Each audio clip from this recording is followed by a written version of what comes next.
Hello, welcome to the Plaid Sheep Oracle. This is a pick a card inspired by the Queen of Wands.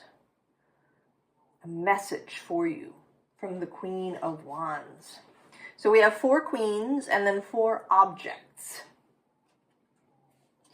So there's this queen from the Shadow Fates Tarot. And she goes with this photograph, which is my great-grandparents on their wedding day. So I don't know, right? Is it weddings? Is it black and white photographs? Is it ancestors? I don't know. We'll see what happens. Then we have this Queen of Wands from the Journey of the Sacred Bee Tarot, and a kaleidoscope. I wish I could let you look through the kaleidoscope, but I don't think that would work. Then we have this Queen of Wands from the Thoth Tarot.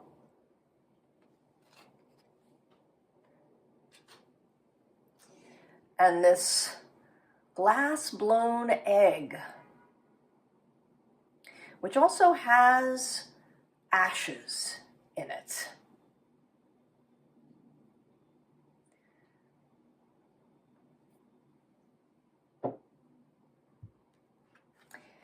And then this queen, who is the source of fire in this Sacred Web Tarot.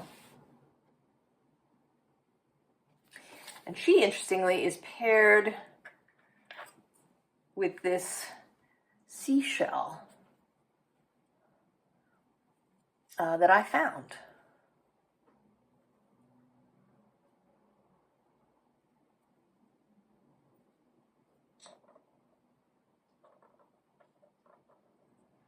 That calls up Venus a little bit. So, I'm going to show you the bottoms of the 4 oracle decks that I pulled. I haven't looked at anything. There'll be 4 oracle cards with each deck, and then the tarot I will pull at the time. I'm not going to talk about these. I'm just going to show them to you. We have the Electric Eel Spirit. Bring your ideas to life. The Lion from the Archeo Archetypes deck.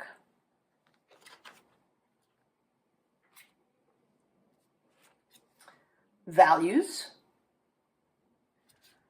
from the Wisdom of the Sacred Bee. And Sanctuary from the Dreamgate Oracle. And it says, create your realm, sacred space, altar, haven. Definitely very Venus vibes going on. All right, so first pile. Queen of Wands.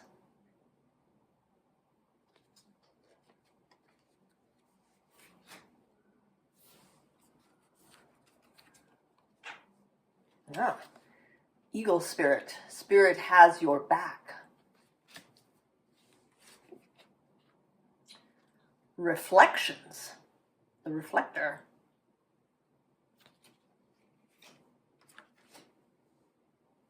We might read out of the book for that. Expansion.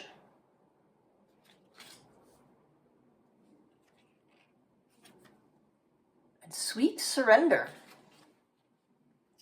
Let it go. Releasing earthly attachments. Clear the air.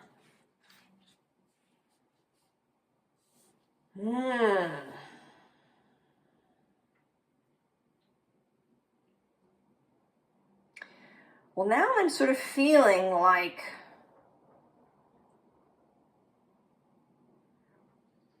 this photograph. If you didn't watch the intro, there's the photograph of my great-grandparents on their wedding day. Is coming through here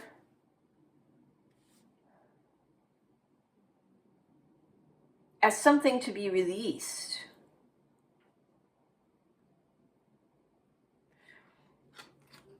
You know, with this reflector, And the eagle spirit, there's a different deck where the eagle is freedom. And there's this crown going on here. So if you have been seeing yourself in relationship to your past or to your family's past,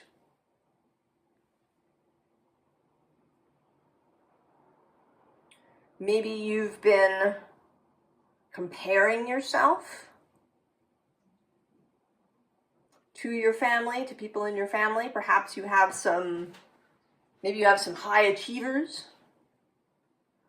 or maybe there's a really long relationships. Perhaps your grandparents, met when they were in high school or college and got married and were married for 60 years. And you haven't managed that. Maybe you're divorced or single, or, in some way relationships have not happened in the same way, and you're comparing yourself in that way.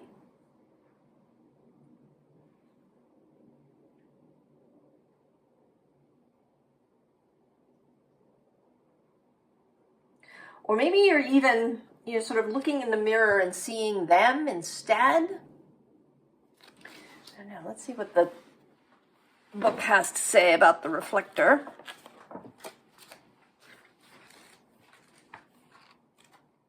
I'm actually, I think, just going to read the tale from the back. So this is a great deck, the Archeo deck. And it has descriptions and musings on the card, and then it has a little story for each card in the back. And this is the reflector's tale. Wishing to hide her beauty, a young woman shapes an Alexandrian mask to deflect the unwanted stares of lust and envy. The reflector wears her mask constantly, feeling it slowly mold itself around her delicate features, aware of the heightened perceptions it begins to afford her. Years pass, her skin pales and her eyes grow clouded, but the gray eyes remain unchanged as her wisdom grows. They come from 4 corners of the land to ask the pale oracle about their future, but her words strip back their petty facades, leaving them with only the sharp angles of their bones.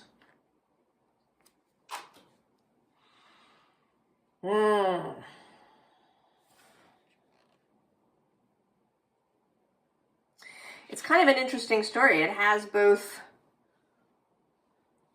but it has this kind of positive idea of her wisdom growing because she's able to look out without being concerned about being seen. But at the same time, she sort of grows ghostly and pale. So maybe you've been really concerned about how you're being seen. Because in this photograph, it was taken at a time when you had to stand very still for the photograph to be taken. It took time.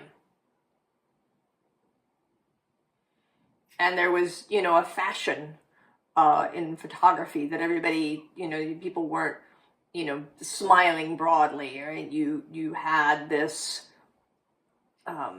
it's their wedding day and they're not smiling or laughing. So maybe you've also been very serious about things. And there's this message from, this Queen of Wands to let that go, right? To expand out of, any mask that you've been wearing. All right, well, let's see what the tarot says further.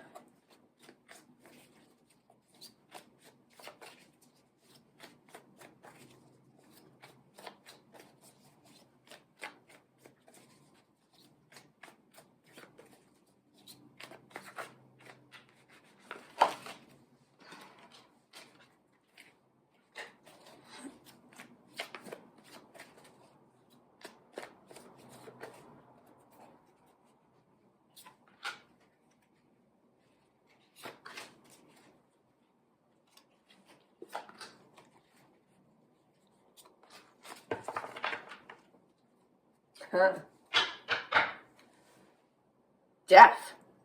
So, transformation. Oh, and below that, the Wheel of Fortune. And that is Jupiter's card in the deck.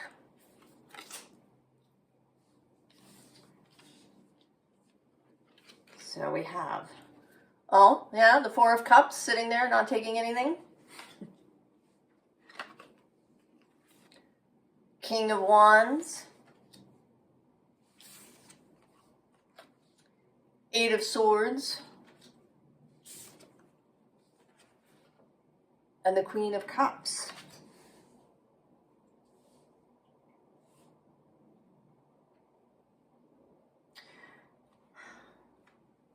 Break out. Totally. This is about breaking out, right? Transforming. Spinning the wheel. Taking the cup that is offered. The King of Wands, right? Showing up also. The Master of Inspiration. Ready to act on what he wants. Also, often seen, when the like monarchs come out, King and Queen of Wands, that if we see this King of Wands as something that you really want. I mean, it might be a person, it might be a relationship, since this is a wedding photograph. Maybe there's a person that you've wanted to pursue, but perhaps you've been waiting. Maybe you were taught, if you are a woman, you were taught that you should wait to be asked. Or if you're the man in this situation, maybe you aren't sure, right? You feel hesitant. Maybe you don't want to come off too strongly in some way. And there's a person, but it might also be a career, a job, a project, a place, a vision to pursue that is yours.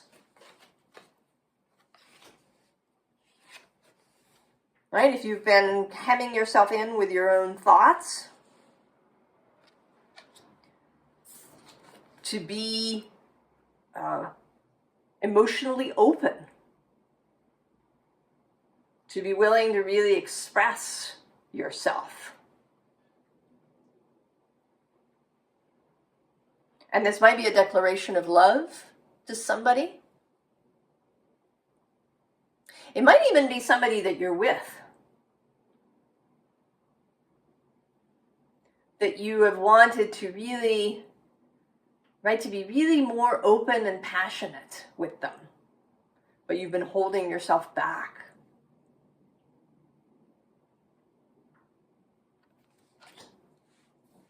Well, the advice here, sweet surrender.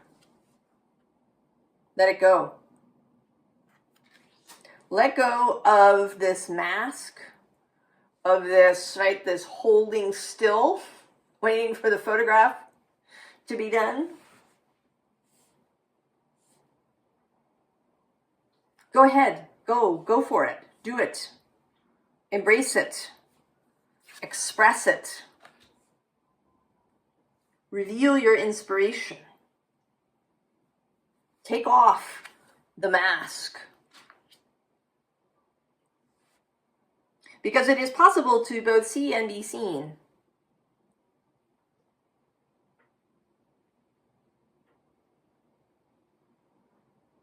It is possible.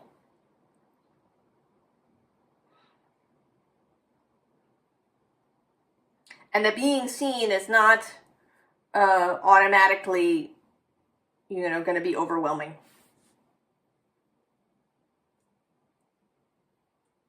Surrender to the expansion. Surrender to your desire, pile one.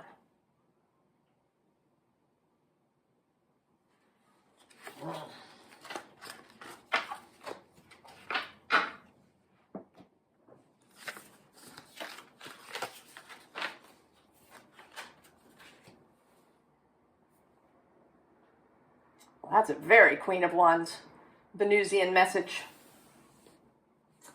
Pile 2.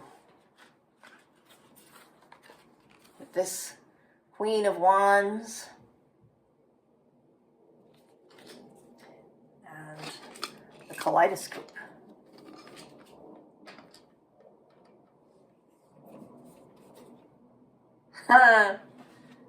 Act as if with the chameleon. And that makes me, right, he makes me think of a kaleidoscope, right? He's all these different colors now.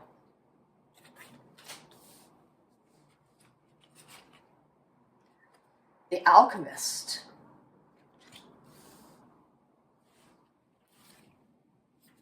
Breakthrough. And the spiral of incarnation. Past lives, soul blueprint, karmic patterns.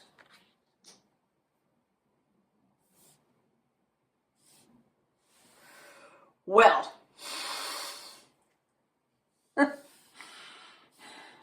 and this too, this breakthrough, you know, I'm actually seeing this as breaking out of the kaleidoscope.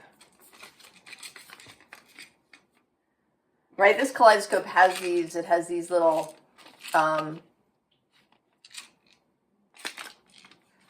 colored shapes in the bottom of it that create all the images through the kaleidoscope. But it is limiting. Right? I think maybe you've had a limited vision of what is possible. And this act as if is actually making me feel like conformity.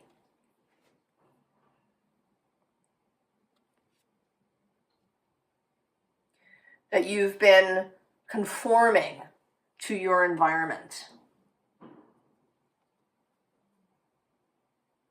That you've been accepting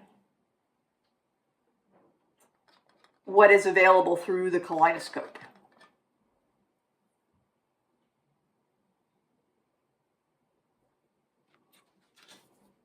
It's also making me think now of the Truman Show.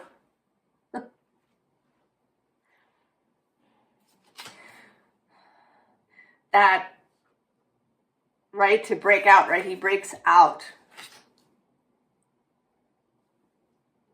That there's been something you've been mesmerized by.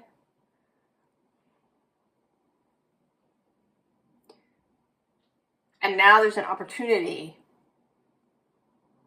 to break out. To see what is really there. To take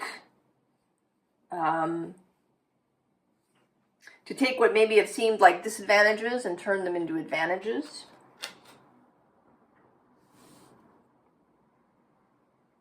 To see that there's more available.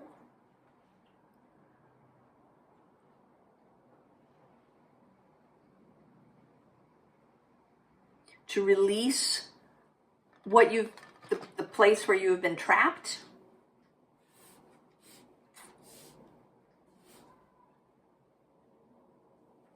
Maybe to really see the patterns that you've been caught up in.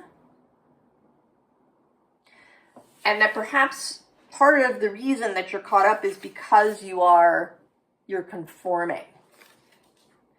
That if you allowed yourself to be different, to do something else, to not conform. You know, and I think that a lot of the time we conform unnecessarily. Yes, there may be situations where if you don't toe the line and, you know, appear like everybody else that you have a lot of trouble. But I think there's also a lot of situations where you don't need to do that. Where you just, you know, there was some experience you had as a kid that convinced you that this was the only way to go. And a lot of the stuff that we create when we're children is unnecessary. You know, we see our parents' anger and then we shut down in some way. Even though our parents, right, they're angry, but we're not actually in danger. We just don't realize because we're little. And so we create these behaviors that weren't actually really necessary. Your parents, you know, maybe they just strike the couple of times that you tried being weird, or it was just the wrong moment, or you caught them at a bad time when you were really exuberant about something and they were, you know, and so you formed this impression. Or it could be, you know, observing other things. And it isn't really true that they would love you just as deeply if you did something different, if you didn't, you know, follow them into their profession.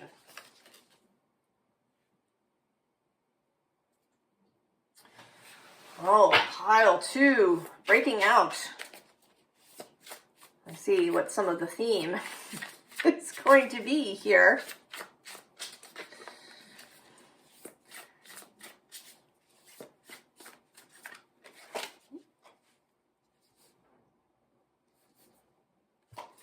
I don't always take the cards that fall out, but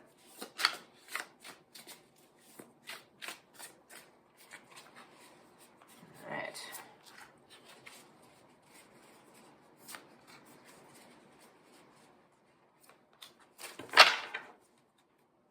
Oh, Knight of Swords.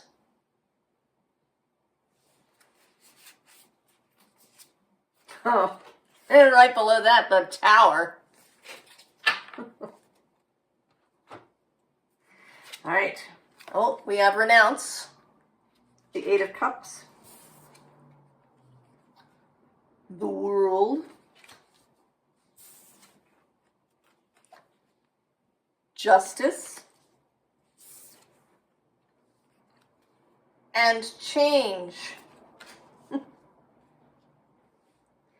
Well. So I think this Knight of Swords is incoming inspiration. I mean, there may be some Tower energy associated with it. It's possible that something has happened or is going to happen that is like a wake-up call. I don't believe it, you know, when I get this Tower in particular, I don't see it as, you know, everything kind of being blown apart or razed to the ground. It's some strong incoming energy, like a lightning strike or a river rushing in. So there may be some event that is waking you up, or that is presenting this idea to you of breakthrough.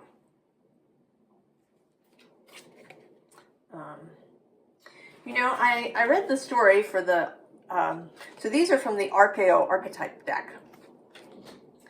And I really enjoyed them. And the book has both descriptions and musings on each card, and then it has a little story for each one.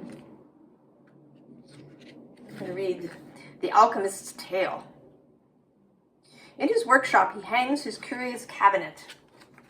Suspending it on copper wires held taut. Locking the door, he turns down the gas lamp and reaches through shadowy folds to the cabinet's spiral core.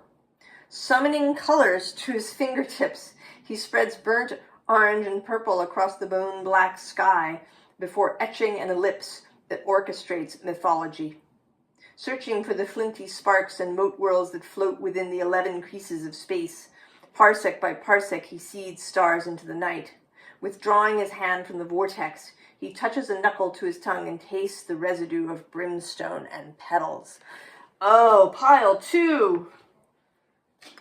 Breaking out of this, creating your own images and patterns. Creating your own world. one that suits you, one that is in line with your values, that feels good to you, that is your idea of harmony and harmonious, that is your heart choice, that will get you to the state where your heart is lighter than a bee. Right? That is change. And then maybe where change is integral. Perhaps, real change. Maybe you've just been, right? If you've been in the kaleidoscope, there's change. But, it's patterned, right? You've been kind of running around the same wheel. And although things don't stay the same, they kind of do stay the same. Right? Running on the hamster wheel.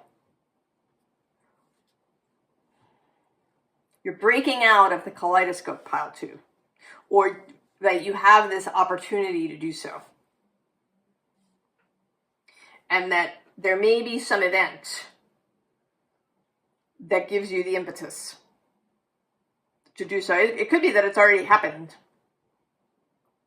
or is happening now. I'm recording this the day after a Taurus full moon that was conjunct Uranus. It might have to do with that.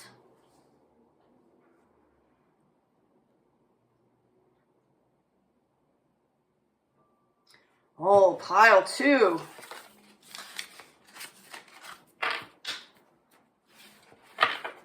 Creating your own firmament, creating or from your own firmament.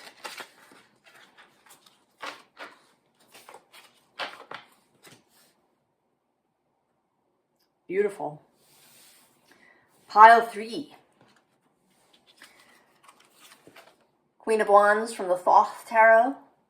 There with her cheetah.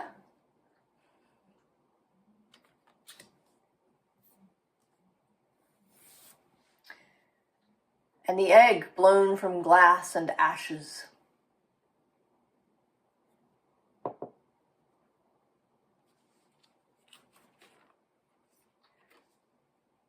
Scarab beetle spirit. Magic works through you. Hirith.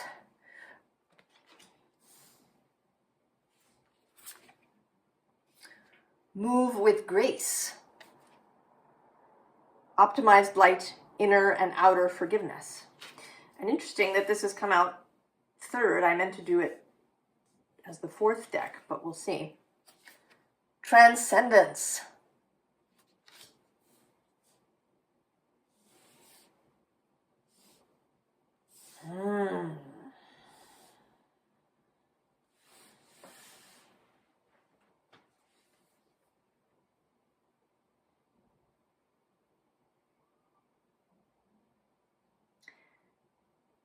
There is more available to you than you realize, pile 3. And there's something, I think, that you either feel is a detriment or a disadvantage. And I think it has to do with your desire.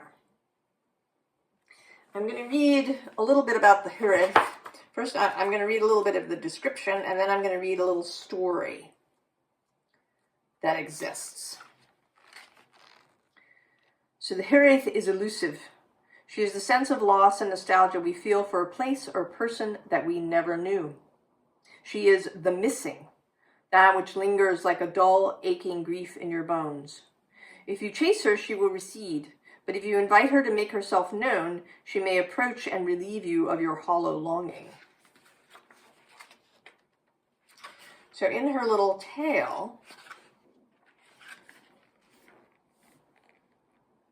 at the library in Kew Gardens, I found a pressed iris inside a battered leather-bound atlas between Constantinople and Abyssinia. The fragile stem and stamen had been left to wait. The flower's ultramarine blue was unbleached by sunlight. When I touched its dry velvet, my mind's eye conjured up the bee-veiled face of the milliner's daughter who'd set the flower within the volume's folds. I had known this woman all my life, yet until that moment I had never seen her. A sense of longing and loss overwhelmed me. I tumbled headlong into a bittersweet revelry of relief and sadness.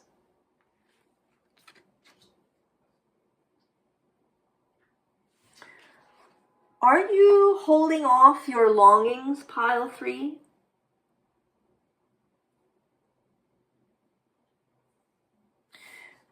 You know, there's a kind of romantic tradition of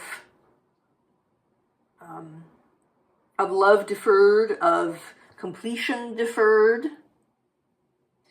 In the West, it is this courtly love tradition of, kind of pining, the dropped handkerchief, barely the touch of fingers.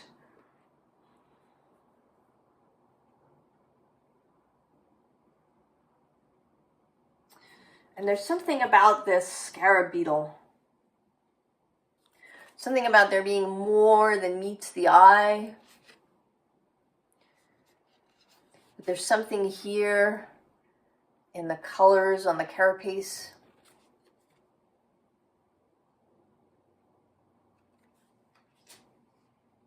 About a hidden or a banked fire that's trying to break out.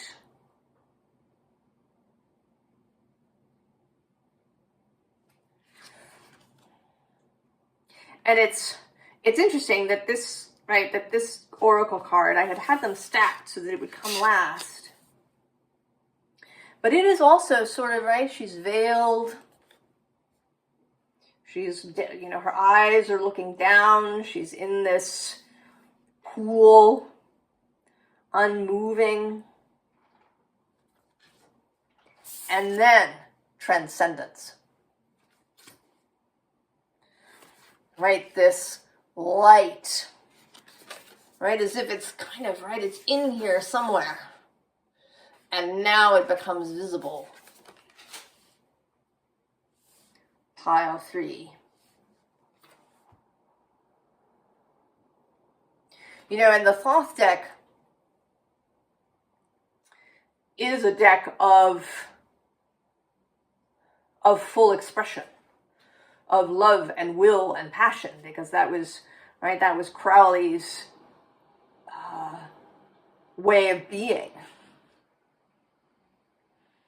If you don't know Aleister Crowley, I suggest you go look him up. He's fascinating.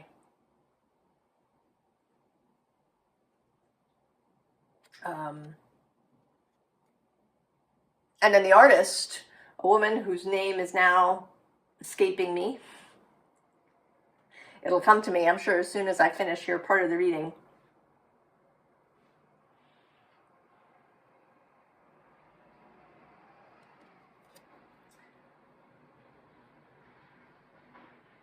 But this, she's a very passionate,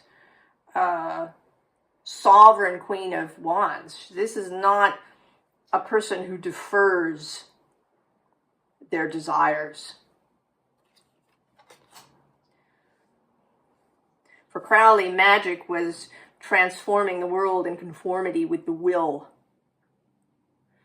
And that the will is all about love.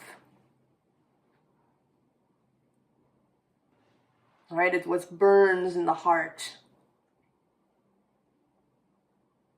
What is this that's calling you?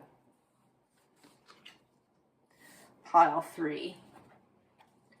All right, let's see what the tarot has to add.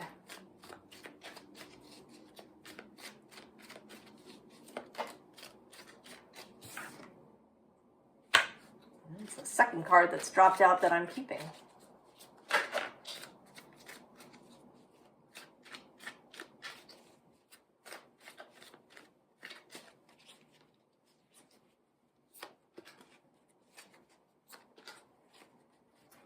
Oh, you get 5 cards.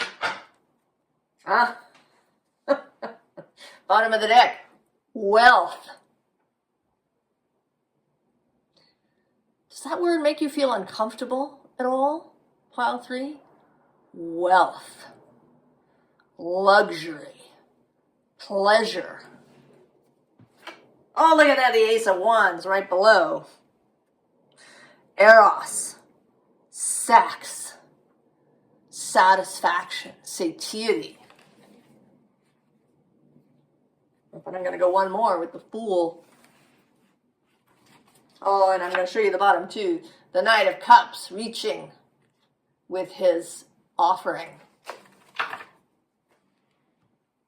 Oh, I want to say the world wants to make love to you, pile 3.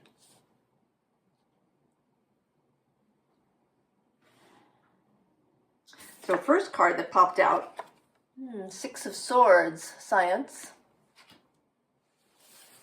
Second card that popped out, the Moon. 9 of Wands, Strength. In the center. 5 of Wands, Strife.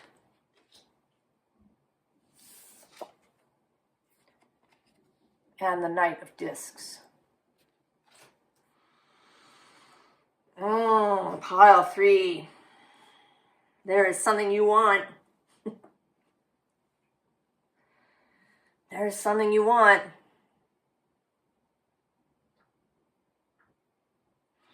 I don't know, I feel sort of drawn into this. I wasn't sure why this particular object, but it's almost like a crystal ball, like seeing the thing you want,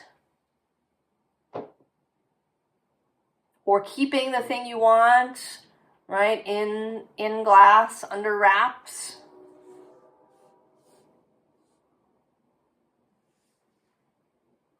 Deferring your desire.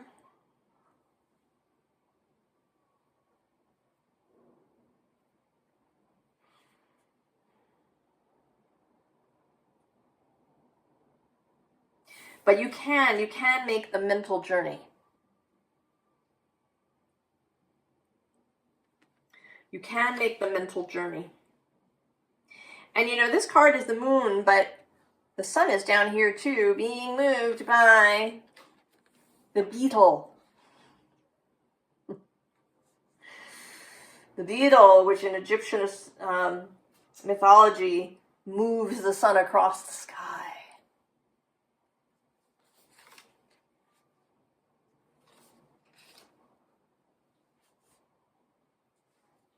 Right, the sun, bringing the sun out. You've been hiding your sun. I mean, all of these piles so far are about some kind of breakthrough, some kind of release.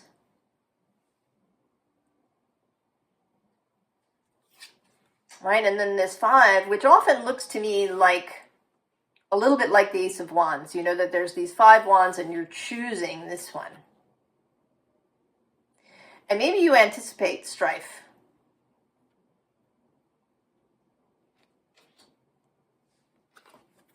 She does not anticipate strife. She would just take that wand because it's what she wanted. Right? It comes from the heart. Right? This desire that's deep within you. You know, this isn't about greed or avarice. This is about a heart's desire. And there is some physical aspect. We have this wealth card and then the Knight of Discs. So there is a wealth component, but you know, in this deck, the Thoth deck, the knights are associated with the mutable signs. So he's associated with Virgo. The knights sit in the king slot position in this deck. There are no kings. There's just this active principle. And Virgo has strong integrity, a real sense of service. So if you are, maybe you're worried that you are greedy, or that, acting on your desire, that there's something wrong with that. Or maybe you're shy about it. It could be, right? She's wearing this veil. You could just be a little shy, a little insecure about, coming out with it. Whatever it is, let it go. Let it shine. Let your desire be visible. Right? Let the beetle bring the sun out. Pile 3. The magic works through you.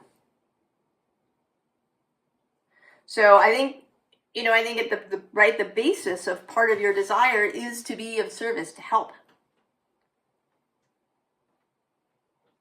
to shine, to,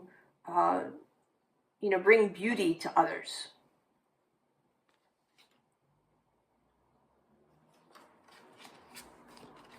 Right? The universe works through you. Pile 3. Let it shine.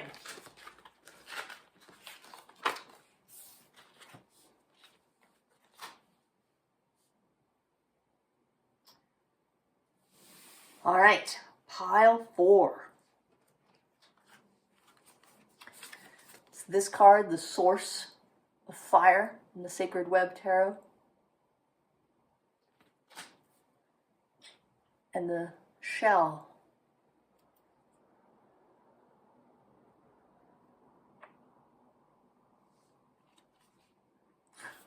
Starfish spirit. Open to infinite possibility. The fatalist. We're going to read a bit about that. The Taurus.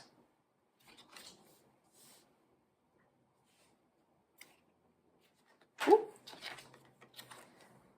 Pyramid. Amplification. Harmonic resonance. Cosmic union.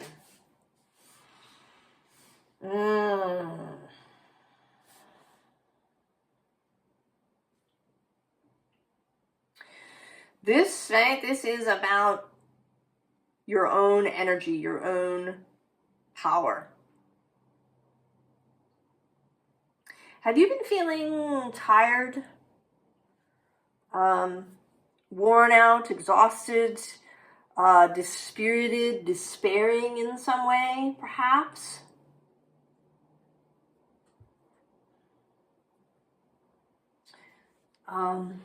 There's a whole thing I'm seeing here, right? There's this, right, the green outside and then the red in the middle.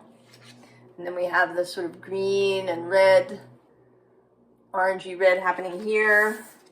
And then the same here. And the Taurus is about, the movement of energy through this donut shape.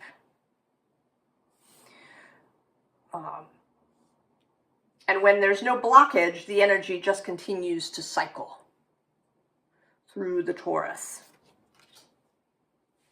And here, right, there's these people down here, these figures who are, right, they're providing the energy for the movement of this person.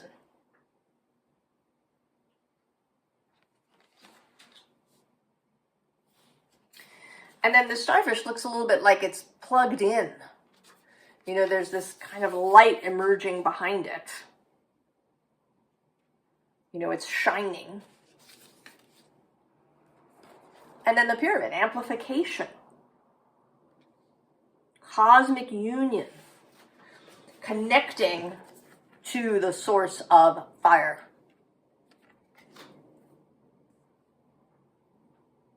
Connecting to the source, to the life force. So I'm going to read a little bit. This archeo archetypes deck has a description of each card and then a little story that goes with each of them. So this is the Fatalist's Tale. She tossed the 3 yellowing dice into the mincer, and begging heaven's indulgence began to crank the old machine's wooden handle. At first there was resistance, then the bones began to splinter and crack under the pressure of the rotating screw. From the mincer's mouth, particles of dye were tossed out into a carefully positioned china mortar. Taking the pestle, she ground the fragments to a powder. Then adding a little water, she used the paste to fill in the cracks in his life. Having removed chance from the equation, she now felt confident that things would begin to improve.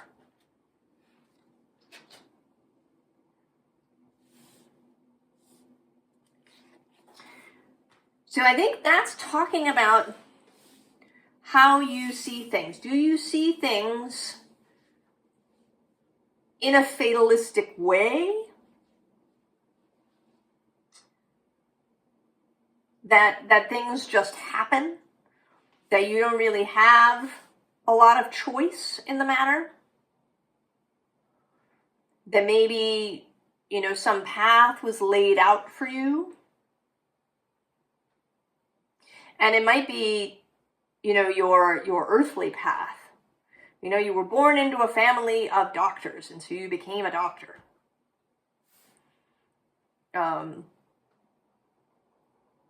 Or maybe it's even on a spiritual plane, right? You have this karmic path that you're supposed to walk.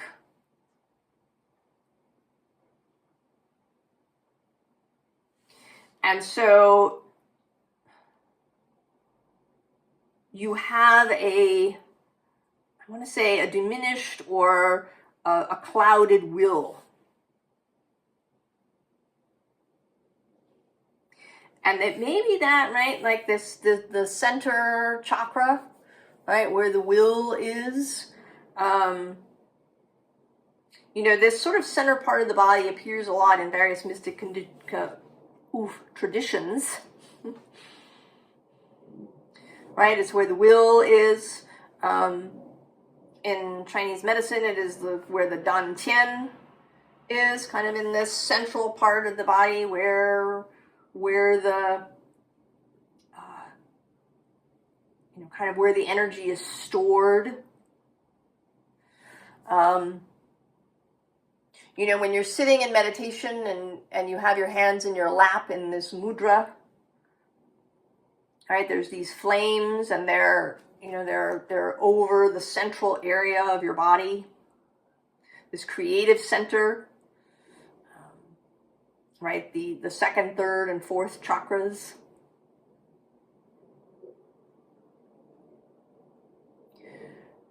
So I think this is about releasing your creativity, about releasing this idea, either that there is a fated path, or alternately that it is just chance and luck. That either way, you don't have any say in that, right? Either things are all laid out for you and you have to follow a path, or else shit just happens and you have to deal with it.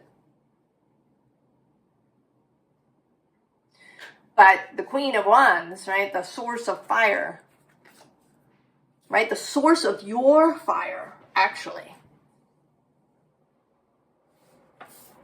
your own center, your creative center.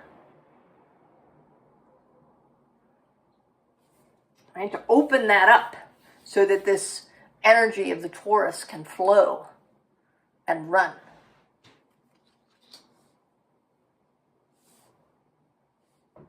So that, right, there's right, this rising energy, there's this amplification. There is resonance, harmonic resonance, right? That your vibration matches that which you wish to create. Oh, pile 4. open to infinite possibility.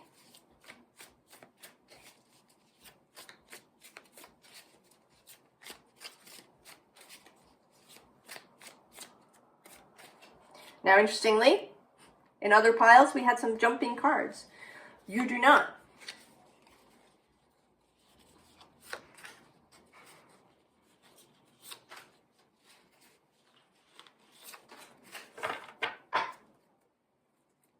Ah, the Seer of Air. This is the King of Swords in this deck. Right? To see. To see clearly. Oh, and actually the High Priestess right below that. Extra seeing.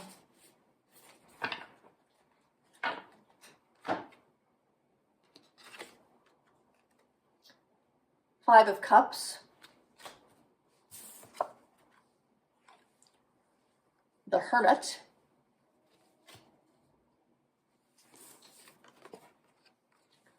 The Four of Wands. And the Two of Cups.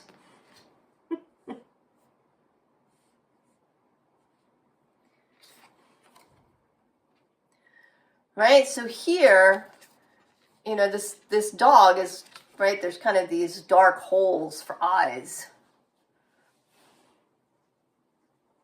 Not really seeing. Or maybe only seeing, you know, that which is the Five of Cups. Seeing disappointments, seeing things that have gone wrong, you know, seeing cups that you're stuck with. That these are the only cups you get.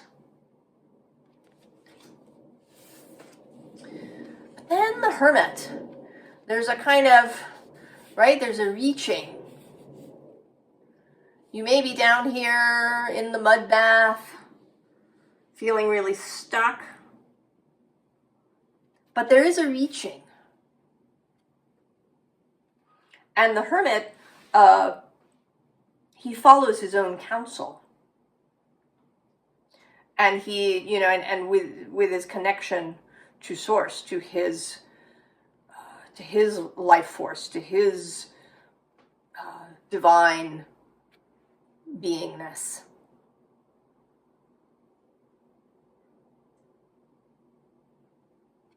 So, coming back to what it is that you are interested in.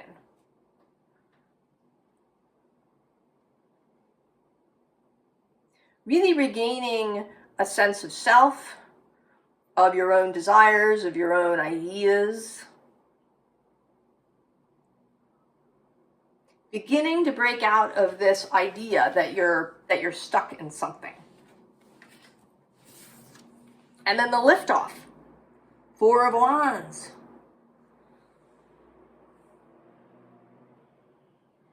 The ability to fly, the ability to work with your own passions.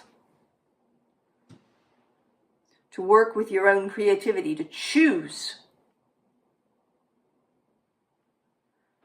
To choose to be connected to your source of fire. You know, I think many times exhaustion and dispiritedness and these things are not about, you know, that we do too much, but that we're doing too much of what other people want or what we think we have to do. Right? Our light goes out, our fire diminishes. We get down to just a little tiny sparky flame. You know, just the pilot light. And then everything is harder. You know, we all have things that we sort of have to do in that way. You know, we need to, you know, make the bed in the morning or wash the dishes. There are these things. And if that's all we have, if we just see everything as this slog, as, you know, having to, you know, work our way through this mud because, you know, that's our fate. Or that's, you know, the hand we've been dealt. Then that's dispiriting. You can't, right? You can't be connected to the source of fire. Your own fire, diminishes and can go out. And then the Two of Cups. That which we love. The ability to move to that which we love and to feel love. Love for self, love for others. Right? When that fire is diminished, that's, it's kind of everything. You may not really feel love for other people. Other people might just be a pain in the butt.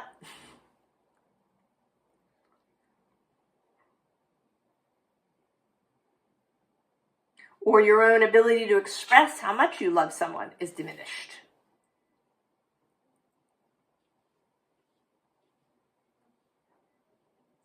So, pile 4. Leave behind any ideas you still have that you have no say in the matter. Ignite. Feed your own will. Feed the fire of your creativity, of your will.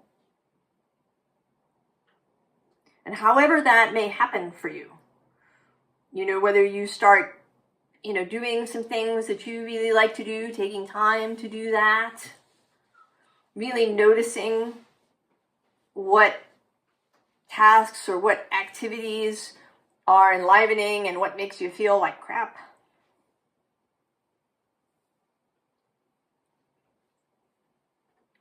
Paying attention to yourself, self-love, self-compassion.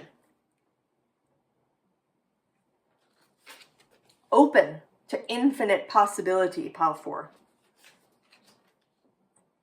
And I think that you will feel, right? You'll feel this fire, this energy expand in your body. That you'll feel much greater just energy and verve and vitality when you begin seeing that you have agency. Oh, pile 4. These have been very interesting. And not surprisingly, about breakthroughs, breaking out of things, and being inspired. I hope that this was useful. And I wish you the very, very best, and I will see you next time. So long.